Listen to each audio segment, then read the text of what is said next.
आज थालीटे diabetic friendly थाली खाली डायबिटीज पेसेंट मानक नुह जो मैंने वेट लॉस करने चाहते कि हेल्दी ऑप्शन रे किसी खाइबा चाहते से समस्त आज थालीटी बहुत उपयोगी रहिबो। घरोई किसी बेसिक जिनस रु बनैबी बहुत ही सिंपल इंग्रेडिएंट्स रु बनैबी किंतु थालीटी बहुत टेस्टी हबो ता सहित हेल्दी मध्य रहिबो। आउ डेरी न करी आज थालीटी बनैबा स्टार्ट करवा। सबुठु प्रथमे मु एठी सुजना साग नै किछि ताकू भलो भाबे रुंची नवा।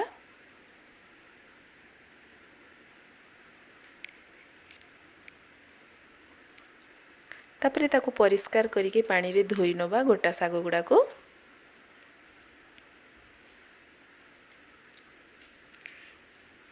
एठी मु गोटे माटी हांडी नैछि आ माटी हांडी रे मूंग डाली लूण हळदी देके ताकू सिझिबा पई छाडी देबी।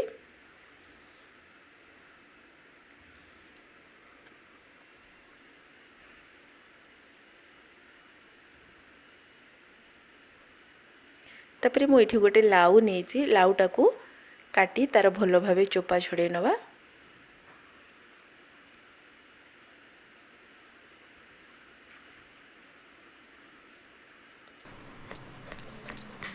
लाउटा को मु दुई भाग कर देबी। एपटे डालीटा टिके चेक कर नवा। डाली रो जो ऊपर फेणटा जो बाहर छी सेटा को हमें बाहर कर दवा। तापरे अधा लाउ को मु कोरी नेबी गोटे कद्दूकस रे ताकू भलो भाबे कोरी नै जिबी। ताकू गोटे बाउल रे रखी दवा। आउ अधा लाउ को मु छोटो छोटो करी काटी नेबी। छोटो छोटो करी काटी नै सारला परे गोटे ग्राइंडर जार नै छोटो छोटो कटा हितिबा लाउ कंचा लंका अदा आउ जीरा आधा चामच ताकू देई तारो गोटे पेस्ट बनै न। एबे अल्प आवश्यक मुताबिक पानी देई तारो भलो भाबे ताकू गोटे पेस्ट बनै नवा।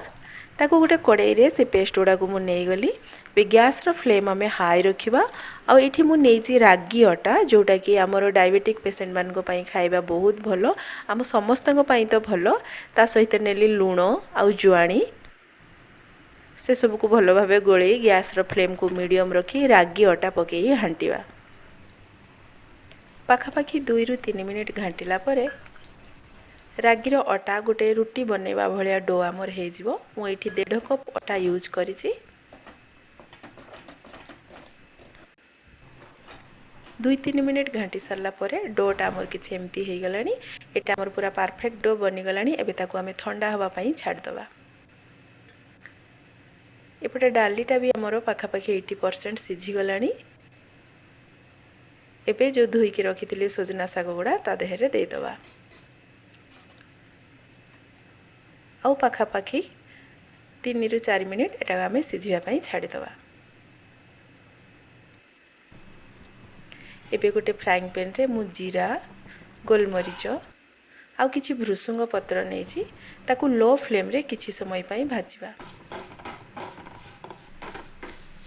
किछि समय भाजी सारला परे देखंतो भृसुंग पत्रटा केते सुंदर हमर मुसमुसिया हे गलानी। जीरा गोलमरीच भी हमर हे गलानी।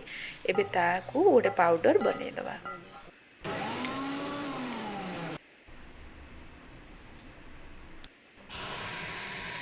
एबे सेही फ्राइंग पैन रे मु अल्प पानी नैछि आ जो लक्की गुडा हमें कोरी की रखिथिले जो लाउटा को हमें कोरी की रखिथिले ताकू अल्प लूण देकी 3-4 मिनिट ताकू सिझे नवा।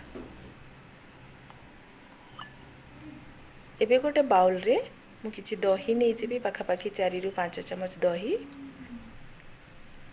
तापरे एठी अल्प लूण पकेबी। आ जो भजा मसलाटा एबे हमें रेडी करथिले से भजा मसला रो गोटे चमच दे दवा आ ताकू भलो भाबे फेंटी नवा। एपटे लाउटा को हमें चेक कर नवा। लाउटा हमर सिझी गलानी। एबे हम ताकू किछि समय पई ठंडा कर नेली। ठंडा कर नै सारला परे एबे हमें ताकू दही रे मिसै दवा। एबे लाउ और दही रो रायता हमर बनी की रेडी गला। एबे किछि रसुण आउ कंचा लंका को छेची नेबी। डाली आउ सागटा भी हमर एपटे बढ़िया सिझी गलानी। एठी मु गोटे तड़का नवा पई गोटे बाउल नैछि आ सेथिरे पकेइली किछि ऑलिव ऑयल और रसुण और कंचा लंका को ତା ଦେହରେ ପକେଇକି ଅଳ୍ପ ସମୟ ଭାଜିଲି। ତାପରେ ସେଇ ତାଡ଼କାଟା ଆଣିକି ଆମେ ଶାଗ ଆଉ ମୁଗ ଯେଉଁ ସିଝେଇକି ରଖିଥିଲେ ତା ଦେହରେ ଦେଇଦେବା ଆଉ ଢାଙ୍କୁଣୀଟା ତୁରନ୍ତ ବନ୍ଦ କରିଦେବା।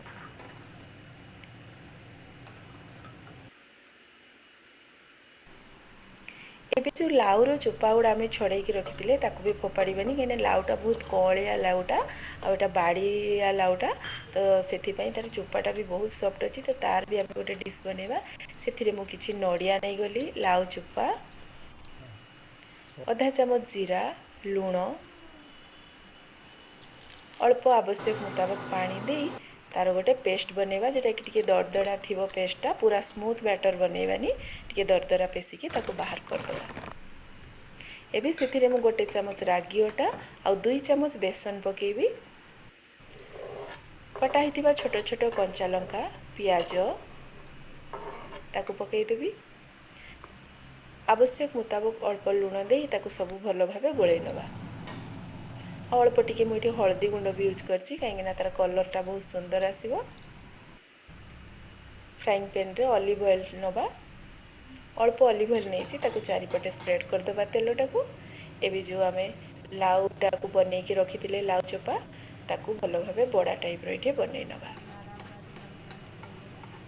ସାଇଡ଼୍ରୁ ଟିକେ ଟିକେ ତାକୁ ସାଇଜ୍ ଭଲସେ କରିଦେବା।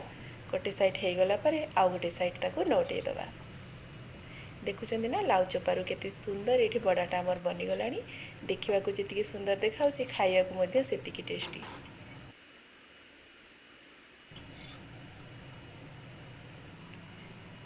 ଏବେ ଯେଉଁ ରାଗିର ଅଟାଟା ଆମେ ତିଆରି କରିକି ରଖିଥିଲେ ଥଣ୍ଡା ହେଇଗଲାଣି, ପୁରା ବଢ଼ିଆ ସେ ଥଣ୍ଡା ହେଇଯାଇଛି। ଏବେ ଆମେ ତାକୁ ଗୋଲ ଗୋଲ କରିନେଇ ତାର ପତଳା ପତଳା ରୁଟି ବନେଇ ନେବା।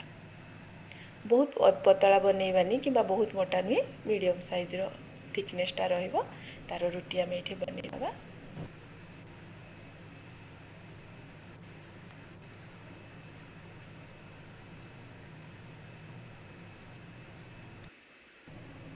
ଏବେ ତାୱା ବହୁତ ଭଲ ଭାବେ ଗରମ ହେଇସାରିଲା ପରେ ରୁଟିଟା ପକାଇଦେବା। ଗୋଟେ ସାଇଡ଼୍ ହେଇଗଲା ପରେ ଆଉ ଗୋଟେ ସାଇଡ଼୍କୁ ଆମେ ନଉଟେଇ ଦେବା। ତାପରେ ସାଇଡ଼୍ରୁ ଆମେ ଟିକେ କପଡ଼ାରେ ପ୍ରେସ୍ କରିଦେବା। ଦେଖନ୍ତୁ ରୁଟିଟା କେତେ ସୁନ୍ଦର ଫୁଲିଗଲା। ରାଗି ଆଉ ଲାଉର ରୁଟି ମଧ୍ୟ ଆମର ବନିକି ରେଡ଼ି ହେଇଗଲା।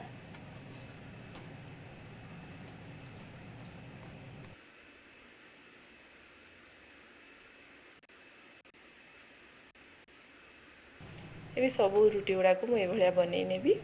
ପ୍ରତ୍ୟେକ ରୁଟି ଦେଖନ୍ତୁ କେତେ ସୁନ୍ଦର ଫୁଲି ଉଠୁଛି।